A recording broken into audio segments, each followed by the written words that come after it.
3대 공동체가 있는데요. 모든 사람은 이 공동체에 소속되어 살아가고 있습니다. 세 가지 공동체는 가정과 교회와 국가입니다. 가정과 교회와 국가, 이 세 가지 공동체에 우리가 다 소속되어 살아가는데, 모든 공동체, 우리가 소속된 공동체가 가정이면 가정, 교회면 교회, 나라면 나라, 이 모두가 다 잘되고 강하고 든든하게 서기를 모두가 원합니다. 우리 성도님들의 가정도 주님께서 잘되게 하시고 잘 지켜주시고, 우리 교회도 표처럼 성령의 위로로 든든히 서가는 교회가 되고, 우리 나라 대한민국도 하나님의 은혜와 보호하심 속에서 더 지금보다 더 강해지고 더 잘되어지는 그런 형통한 은혜가 함께 하시기를 주의 이름으로 축원합니다. 6월달은 호국 보훈의 달인데요. 이틀 후면은 6.25 한국전쟁 발발 74주년이 되는 날입니다.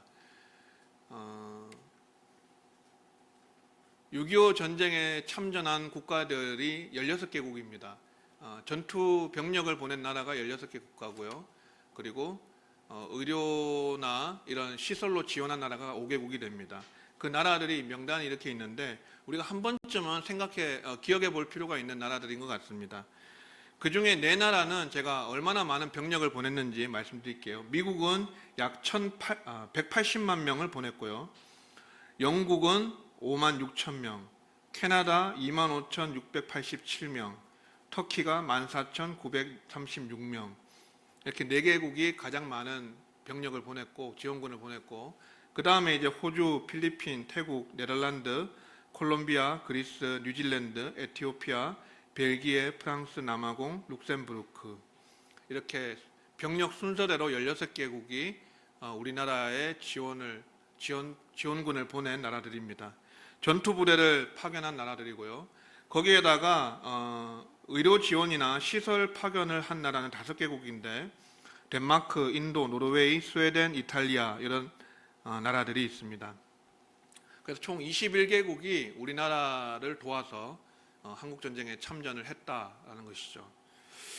아직까지도 이 6.25 한국전쟁 참전 용사들이 20만 명 이상 살아있다라는 그런 기사가 있더라고요. 그래서 참전 용사들에 대해서 우리가 그분들 때문에 지금 자유대한민국에서 살아가고 있고, 또 우리가 자유와 평화를 누리면서 번영하면서 살아가고 있기 때문에 그분들에 대한 고마운 마음, 감사의 마음을 가지는 것은 국민의 한 사람으로서 당연한 것이 아닌가, 이런 생각을 하는 6월 호국 보훈의 달입니다. 제가 참전 용사 중에 미국에서 180만 명을 무려 지원군으로 보냈는데, 그 중에 참전 용사 1명을 오늘 소개해드리고 싶습니다. 누군가 하면은 윌리엄 해밀턴 쇼라고 하는 사람입니다. 왼쪽이 그 윌리엄 해밀턴 쇼 아들이고요. 한국 이름이 서윌엄이에요. 이게 사실 아버지 이름이거든요. 아버지도 윌리엄 쇼인데 중간에 이름이 달라요. 윌리엄 얼 쇼, 아버지가 윌리엄 얼 쇼, 서윌엄이고 1세고, 그리고 아들이 윌리엄 해밀턴 쇼입니다. 이 부자가, 이 아버지가 평양에서 선교사로 사역을 했습니다. 그래서 이 아들 서윌엄은 1922년 평양에서 그 아버지 선교사님의 아들로 태어나게 됩니다. 평양에서 외국인 학교를 졸업을 하고서 1939년에 미국으로 다시 건너가서 웨슬리안 대학에 입학을 합니다. 거기서 동급생을 만나서 결혼을 하게 되죠. 2차 대전이 발발했을 때 이 해군 소위로 입대를 하여서 노르망디 상륙 작전에 성공적으로 이끌고 거기 참전해서 영웅으로 전역을 하게 됩니다.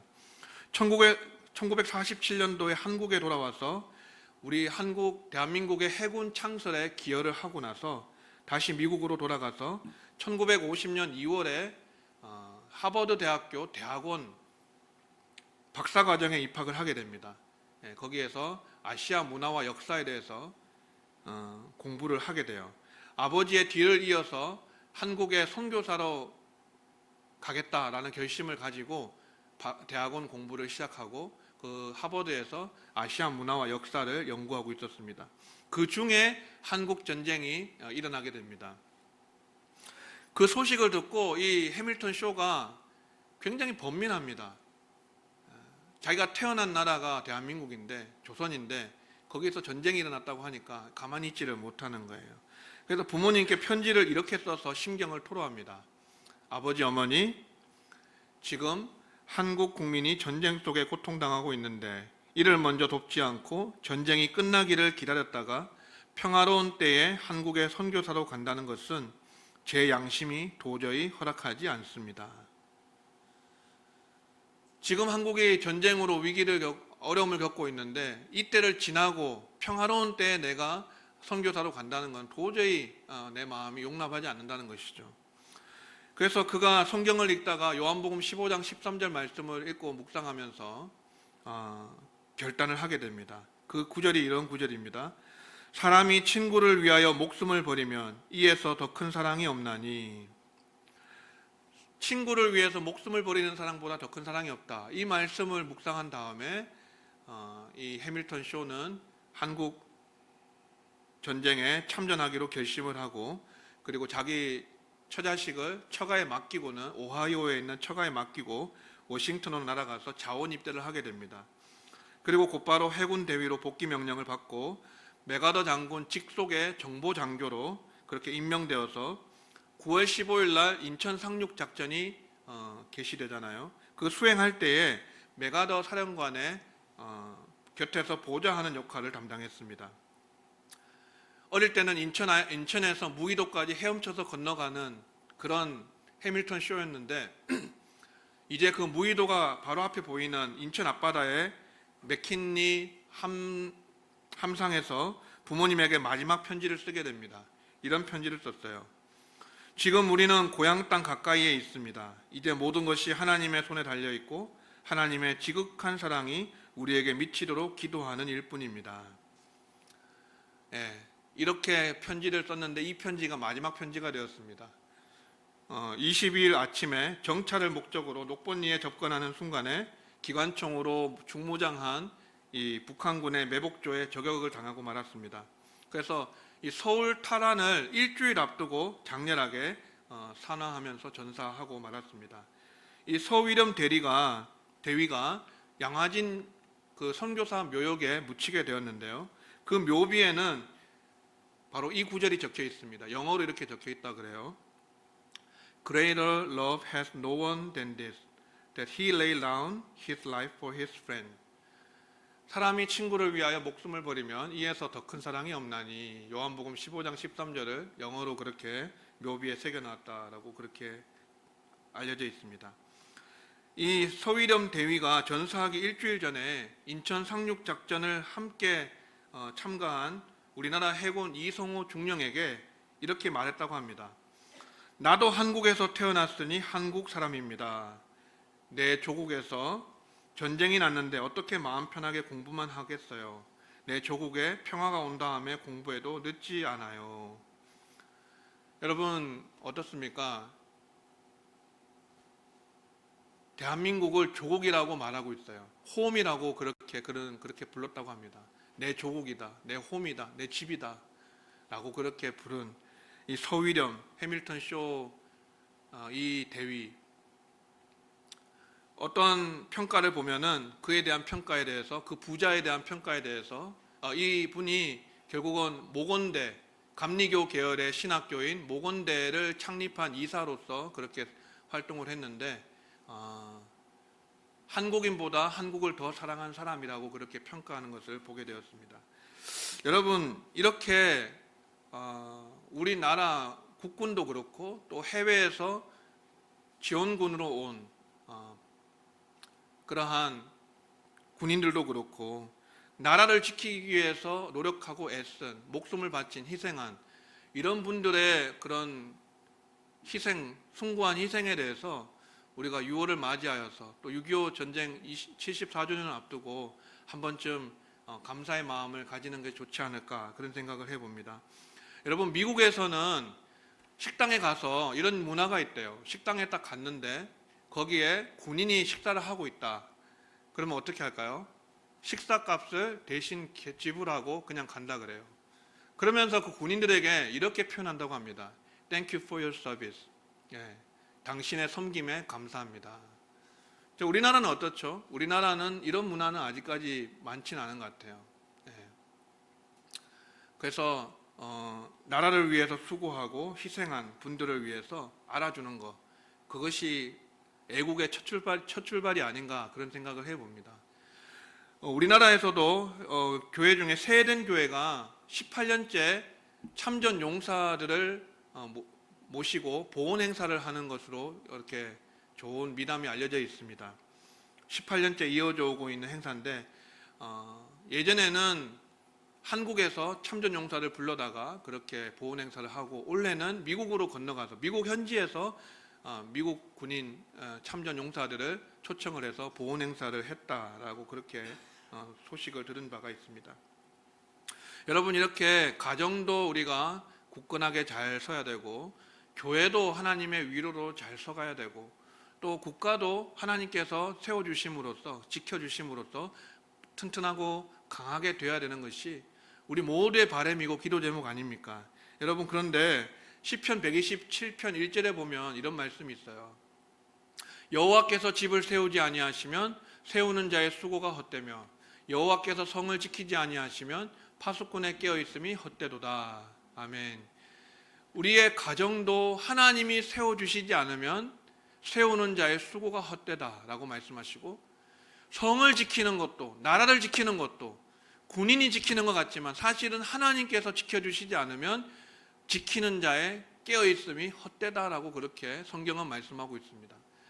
여러분, 우리의 가정도 교회도 나라도 국가도 다 우리가 잘되고 형통하고 든든하게 서가기를 바라는데, 우리의 바람대로 되려면 우리가 열심히 기도하고 또 애쓰고 노력하고 군인이 또 나라를 지켜야 되겠지만 하나님께서 무엇보다도 이 가정과 교회와 나라를 세워주시고 지켜주셔야만 그렇게 든든히 서가고 튼튼하게 지켜진다는 사실을 우리가 꼭 기억했으면 좋겠습니다.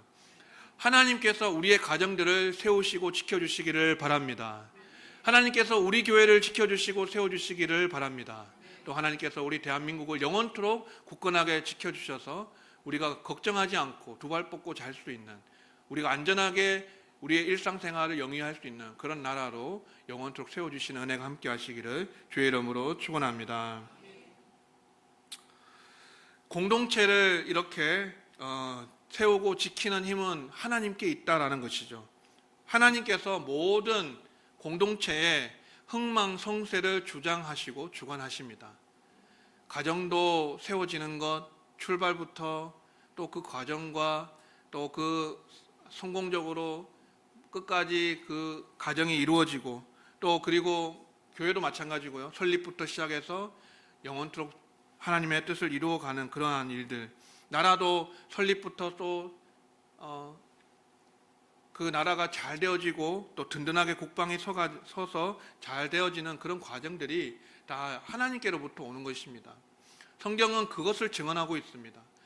성경에서 우리나라가 강합니다, 우리가 강대국입니다 라고 주장하면서 그렇게 힘을 과시하려고 했던 나라들, 하나님께서 세우시면 세워지는 거고 하나님이 패하시면 패해지는 것입니다. 하나님께 달려있어요. 하나님께서 흥하고 망하게 하고 성하고 쇠하게 하는 모든 것을 다스리시는 주권자 하나님이시라는 것이에요. 그래서 우리가 그 하나님을 믿고 신뢰하고 하나님 앞에 우리의 신앙을 고백하고 하나님을 의지하고 하나님께 기도하고 간구하면서 그 하나님을 바라보며 달려가는 공동체가 되어질 때 그 공동체가 잘 되고 형통하게 되어진다는 것입니다.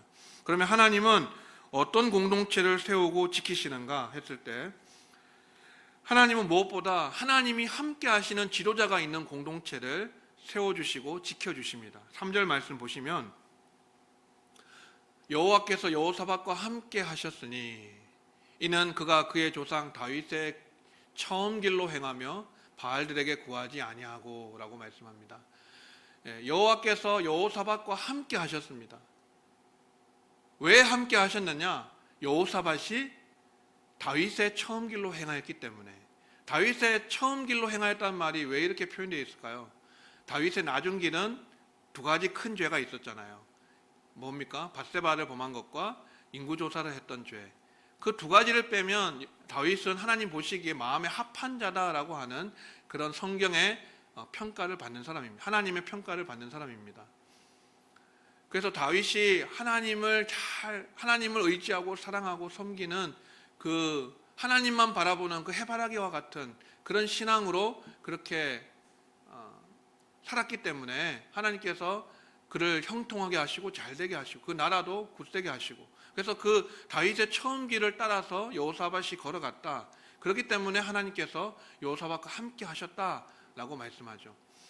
하나님이 여호사밧과 함께 하시니까 나라가 부강해지는 거예요. 나라가 강해지는 거예요. 하나님께서 이웃 나라들이 틈타지 못하고 침범하지 못하게끔 두려움을 심어주는 것입니다.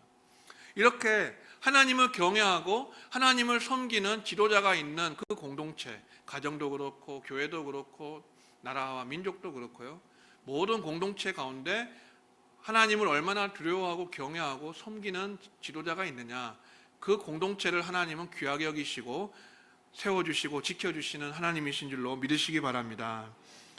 그래서 이 다윗이 얼마나 하나님을 의지했는가 보면은 사무엘하 8장에 다윗이 어디로 가든지 여호와께서 그를 이기게 하셨다라는 표현이 나옵니다. 어디로 가든지 이기게 하시는 사람, 그 나라를 어느 누가 감당할 수 있고 어느 누가 이길 수가 있겠습니까? 근데 다윗이 어떻게 했길래, 어디까지 했길래 다윗이 그렇게 형통하고 어디로 가든지 이기게 하셨을까? 거기 사무엘하 8장을 한번 나중에 보시면 다윗이 전쟁에서 승리하여서 병거 1000대를 빼앗게 되는데 그 병거 1000대에 100대만 남겨놓고 100대 병거의 말만 남겨놓고 1000대 중에 900대는 말의 발 힘줄을 다 끊어버립니다. 왜냐하면 하나님께서 율법의 말씀에서 율법에다가 이스라엘의 왕은 말을 많이 두지 말라고 했거든요. 말을 많이 두면 뭘 의지할까요? 하나님보다 말을 의지하게 돼요. 군말을 의지하게 돼요. 병사들을 의지하게 돼요. 세상 힘을 의지하게 돼요. 군대의 힘을 바라보게 돼요.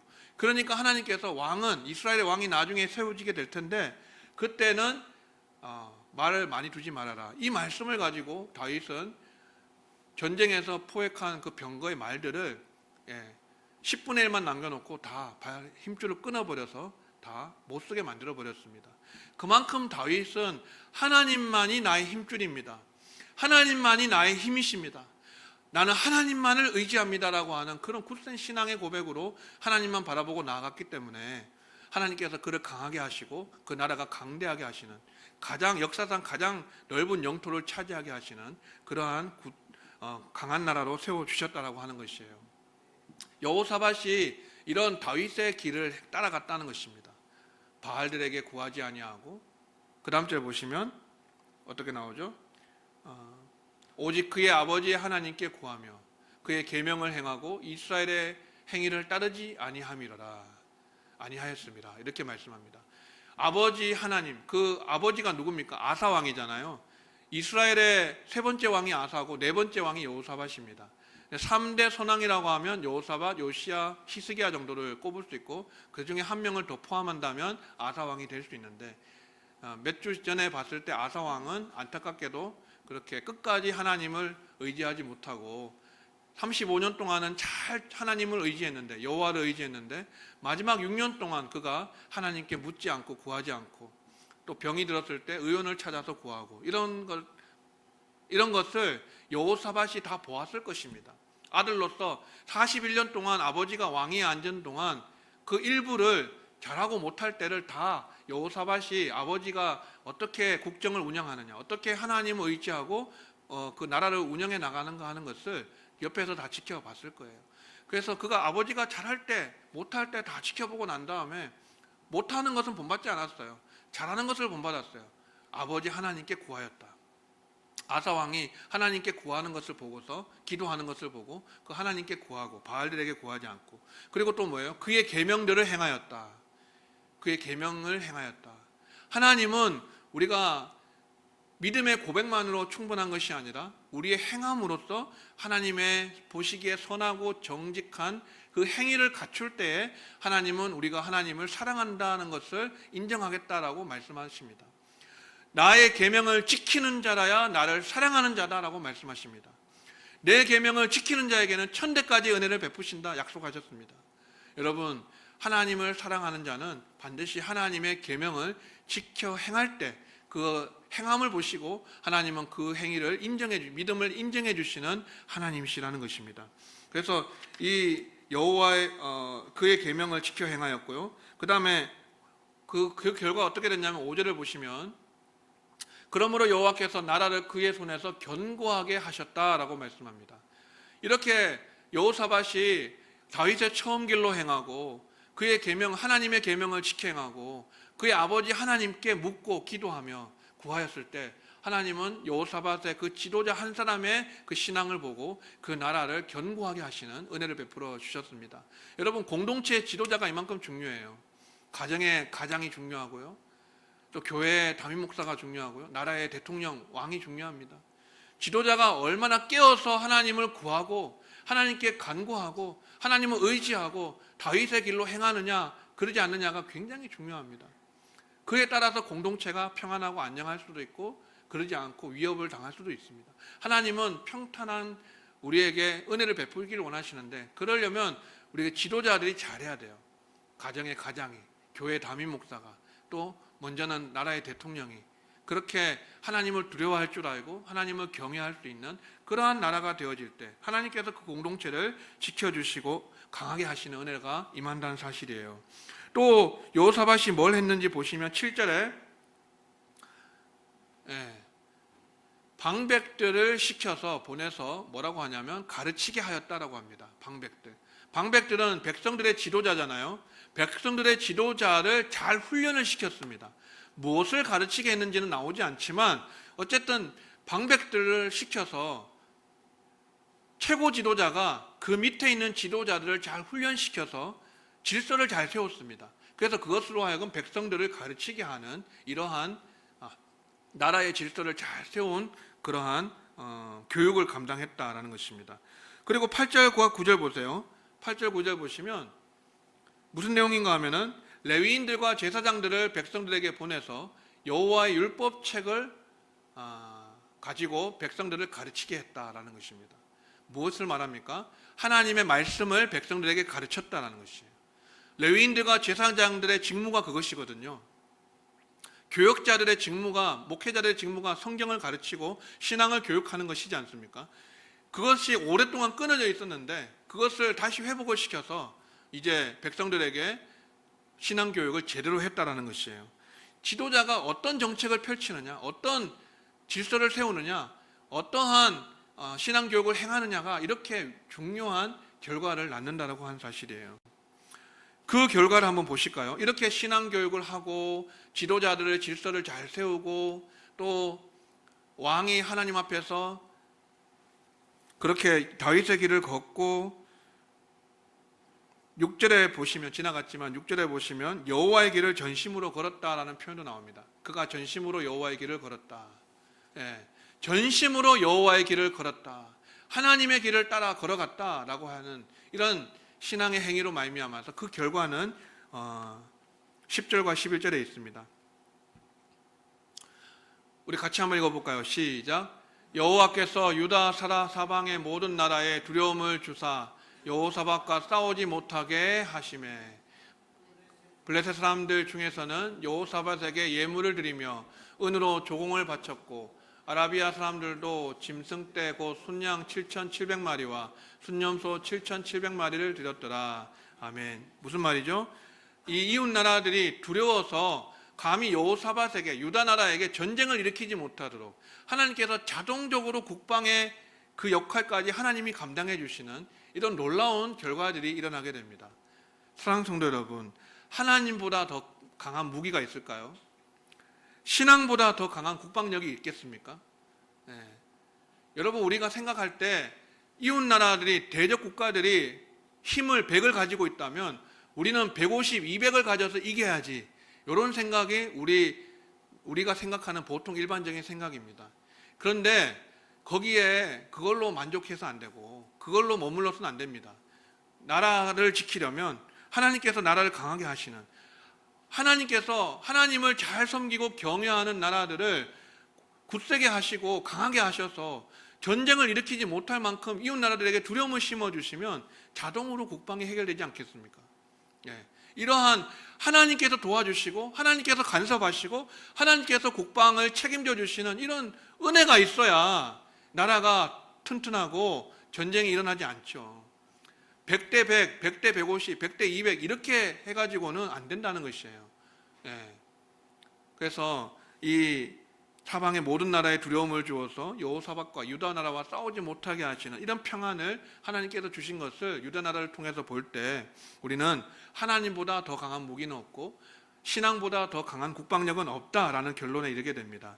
우리 대한민국이, 우리 조국이 조금 더 강대국이 되고 조금 더 강해지려면 지금보다 하나님을 더 의지해야 돼요. 지금보다 더 하나님을 찾아야 돼요.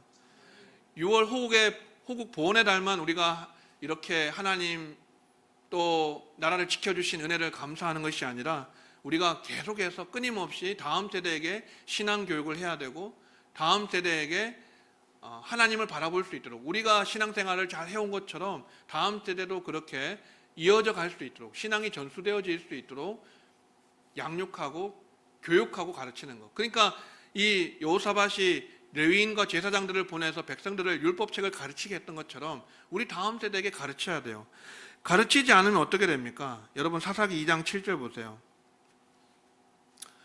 백성이 여호수아가 사는 날 동안과 여호수아 뒤에 생존한 장로들 곧 여호와께서 이스라엘을 위하여 행하신 모든 큰 일을 본 자들이 사는 날 동안에 여호와를 섬겼더라. 10절 그 세대의 사람도 다 그 조상들에게로 돌아갔고 그 후에 일어난 다른 세대는 여호와를 알지 못하여 여호와께서 이스라엘을 위하여 행하신 일도 알지 못하더라. 아멘. 여호수아가 생존한 동안에는 백성들이 하나님을 잘 경외하고 섬겼는데 여호수아 세대가 다 죽고 나서 하나님께서 행하신 일들을 다 본 그 1세대들이 다 죽고 나서 다음 세대가 이어받아야 되는데 다음 세대가 아닌 어떤 세대가 일어났다고 합니까? 다른 세대가 일어났대요. 다른 세대. 이 다른 세대는 하나님을 알지 못하고 여호와의 행하심도 알지 못하는 이러한 세대 바톤 터치가 이어지지 못하는 신앙 전수가 이어지지 못하는 이러한 불상사가 일어나게 되었습니다. 그게 사사기의 역사잖아요.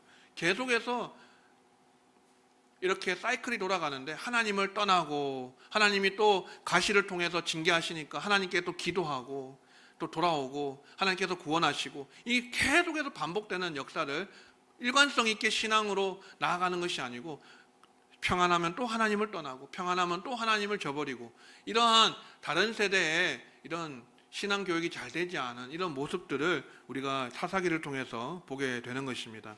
그래서 여러분 오늘 말씀을 통해서 우리는 첫째는 지도자가 중요하다. 지도자 한 사람이 가정과 교회와 나라의 지도자가 어떻게 하나님을 경외하고 하나님을 찾고 구하고 다윗의 길로 행하느냐, 전심으로 여호와의 길을 걸어가느냐, 또 그의 계명을 지켜 행하느냐 하는 것이 너무나 중요하다는 것을 우리가 배우게 되고요. 그래서 지도자를 잘 세우고 기도해야 된다는 결론에 이르게 됩니다. 지도자를 위해서 기도하는 일이 너무나 중요하다. 두 번째는 지도자는 다음 세대의 신앙 교육을 위해서 목숨을 걸어야 된다는 것이에요. 여러분 지금 우리가 이렇게 한 40명 모여서 예배 드리고 있는데 다음 세대가 만약에 없다면은 10년 후, 20년 후 우리 교회가 어떻게 되겠습니까? 그거는 10년 전, 20년 전 우리 교회와 비교해 보면 답이 나오는 것이에요. 한국 교회가 10년 후, 20년 후 지금처럼 다음 세대가 주일학교가 없는 교회가 태반이고 이런 상황으로 가게 되면 어떻게 되겠습니까? 신앙 교육이 제대로 되지 않는다면 그러면 뻔한 거예요. 예. 결국 유럽 교회들처럼 되는 것이고 그런 예배당만 크게 지어놓고 거기에 머리가 하얀 할아버지 할머니들만 몇 명 모여서 예배드리는 그런 유럽 교회들처럼 가는 그 길을 갈 수밖에 없지 않겠습니까? 우리도 다 언젠가는 하나님 앞에 서야 되고 하나님의 부르심을 받을 것입니다. 한 70년, 80년 인생을 살고 나면 하나님의 부르심을 받아서 가게 돼요. 그 이후에 남아있는 세대들을 생각해야 될 거 아니겠습니까? 그 이후에 신앙을 계속해서 지켜나가야 될 우리 다음 세대를 우리가 생각하며 기도해야 되지 않겠습니까? 아까 장로님 기도하실 때 여름 성경학교 기도해 주셨는데, 그래서 이번에 우리 교회 상황이 여름 성경학교 하기에 좋은 여건은 아니지만 아이들도 지금 모임이 없는 상황이고 또 여러 가지 여건적으로 좋지 않은 여건에 있지만, 저는 이번에 교사 강습회를 갔다 오면서 무조건 성경학교를 열어야 되겠다는 결론에 이르게 됐습니다. 성경학교를 해야 되겠다. 아이들 몇 명을 위해서라도 온 교회가 달려들어서 신앙 전수를 교육을 해줘야 되겠다. 그러지 않고서는 우리 나라의 미래도 없고 우리 교회의 미래도 없겠다라는 생각을 하게 되었습니다. 여러분, 한 영혼이라도 다음 세대가 예수님을 만나게 하기 위해서라도 우리는 여름 성경학교를 열어주어야 됩니다. 교회의 다음 세대가 없으면 교회의 미래가 없어요. 우리 역할이 무엇입니까? 여름 성경학교를 기점으로 정말 다음 세대 예배가, 교육부서가 다시 살아나고 회복되고 일어설 수 있도록 여러분이 금식하면서 기도해 주시고, 매일이 아니고 그렇게 릴레이로 금식하며 기도해 주시고, 또 교사로 지원도 해 주시고 자원봉사로 지원도 해 주시고 동참해 주시고, 또 이것도 저것도 하실 수 없다면 물질로 찬조라도 해 주시면 좋을 것 같아요. 이렇게 해서 온 교회가 이번 여름에 7월 8월 동안에 다음 세대 성경학교와 수련회를 위해서 기도해 주시면서 우리 아이들 스스로 잘할 수 있도록 내버려 두는 것이 아니고 우리가 작은 몫이라도 하겠다라는 그런 마음가짐으로 여러분이 기도하시면서 참여해 주신다면, 함께 우리가 다음 세대를 위해서 매달려서 우리가 애쓴다고 한다면은 하나님께서 반드시 우리 교회의 다음 세대를 회복시켜 주시고 살려 주시고 다시 일으켜 주실 줄로 믿습니다. 그렇게 되어질 때 우리의 가정도, 우리의 교회도, 나라와 민족도 미래가 있고 튼튼하게 될 줄로 믿습니다. 사랑하는 성도 여러분, 오늘 우리는 최고의 국방은 신앙이라는 제목의 말씀을 들었습니다. 나라의 군인이 나라를 지키는 것 같아도 사실은 하나님께서 지켜주셔야만 하는 것입니다. 하나님께서 우리나라를 영원토록 지켜주시고 자유로운 나라 속에서 우리가 신앙생활을 잘 영위할 수 있도록, 끝까지 그렇게 나라가 지속될 수 있도록 계속해서 기도해 주시면서 우리 모두가 하나님을 다윗의 길로 잘 행하고 하나님을 경외함으로 그 길을 잘 걸어가고, 그리고 우리 다음 세대에게 그 신앙을 잘 전수해주는 우리가 되어서 우리 교회가 더욱더 하나님의 은혜와 복을 받아서 영원토록 주님 앞에 굳건하게 설 수 있는 은혜가 함께 하시기를 주의 이름으로 축원합니다.